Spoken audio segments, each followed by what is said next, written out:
Hi there, my name is Sandy Alnock and I am an artist and paper crafter, and I'm going to show you some basic watercolor techniques in this getting started video. I have a series of these if you'd like more information on watercolor papers, paints, brushes, etc. There's a link in the upper right hand corner to go get more information from my blog. Now I am going to use some Canson XL watercolor paper and Koi Sketchbox watercolors. These techniques will work with most any watercolors. I'm just going to show you some ideas on how to apply the color.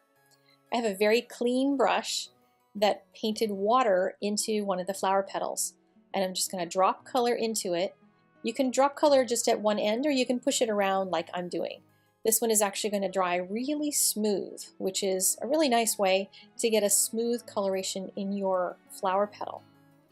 And now I want to try something similar, but I want to see if I can make a super pastel flower petal. Sometimes you have colors that are too intense and you want something really soft.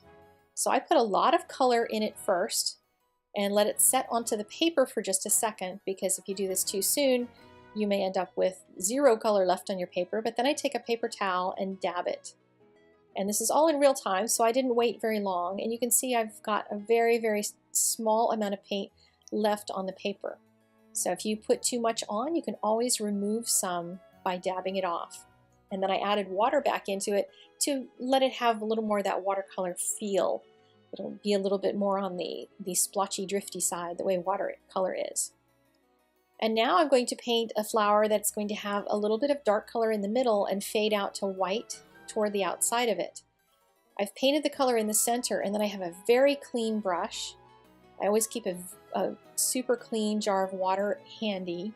I rinse it out in something else first and then in my clean water, so that I'm not adding any extra color to this, and I'm letting the tip of the brush pick up the color from the inside of that flower.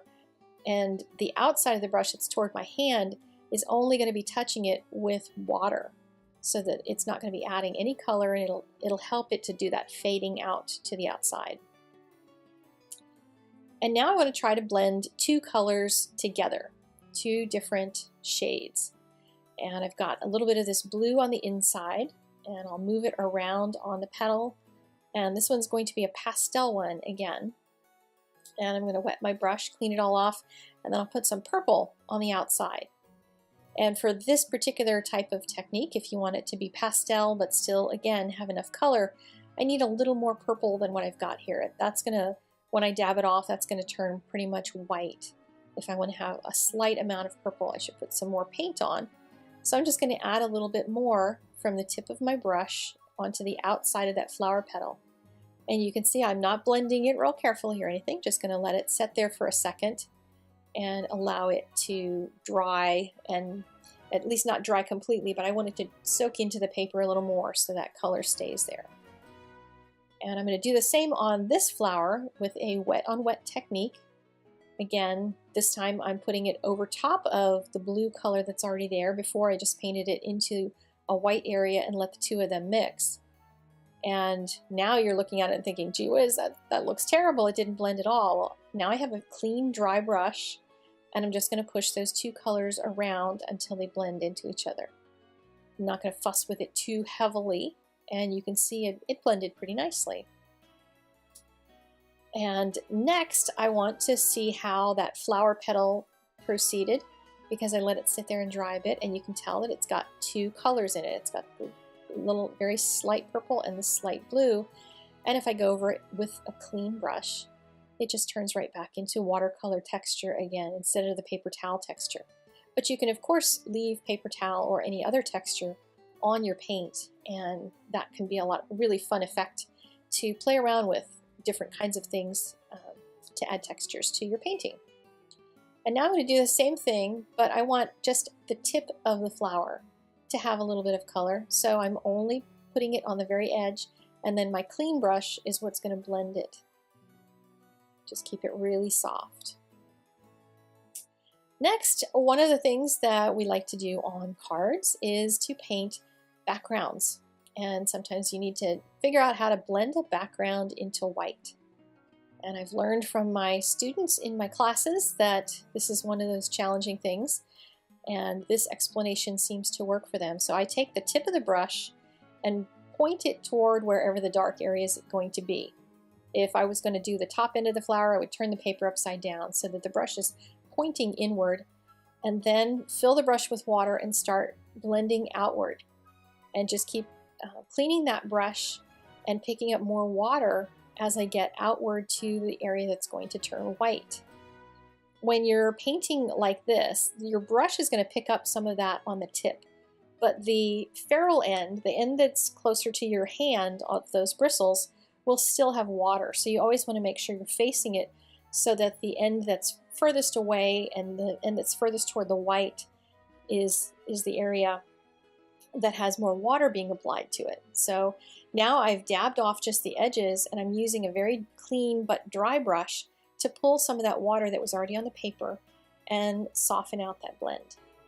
You can fuss back and forth with this quite a bit, and sometimes the paper will handle it, sometimes it will start to pill up, but in general I like to just let that watercolor look remain, because that's what we're doing. We're painting with watercolors. Now if you want to make a cloud in a sky, I want to show you this because it illustrates the tip end versus the ferrule end, that end toward the hand. You can see the real sharpness of the end of the brush made the tips of the clouds, and then the end toward my hand again is the end that's filled with water, and that's where I can press down a little further and make my brush flat along the paper to create that soft blend up into the sky. And if it's too dark, super easy to just take my paper towel and dab off some of that extra color. And here, if the little line around the clouds is still a little bit too dark, sometimes you can go back into watercolor and work it a little bit more. So I'm going to add more water right along that edge where the little dark blue is, because I can lighten that. You can dab it again with paper towel, but I like it with just a little bit of that darkness because it adds some real contrast and pop to those clouds. And finally, before we finish out, I wanted to show you a little bit of dry brush technique as well. Dry brush is where there's not a whole lot of water, so you're going to get a little sharper edges on things, and you can add more detail this way. So I'm using just the tip of the brush and more paint than water in this particular case to add little veins to the flower. And it takes a very light touch, it takes some practice, but you can do it, I promise you. And now I want to take my purple and add some veins from the inside going outward. Forgot to change my brush there and clean it off. So I cleaned it off, and I had a little more water on this one this time because I want to mix techniques. So I have slightly wetter paint, but it's still considered a dry brush technique because it's drier paint going over top of paint that's already dry.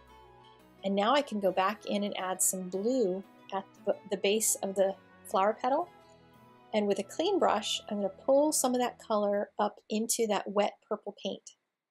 And now I have a two-tone shadow in those veins. There's a lot of different techniques you can combine, and I encourage you to give it a shot with whatever watercolors you have. Here are two other videos in this beginning series, and the top one is all about papers and paints. The bottom is all about brushes, and you're welcome to go watch those.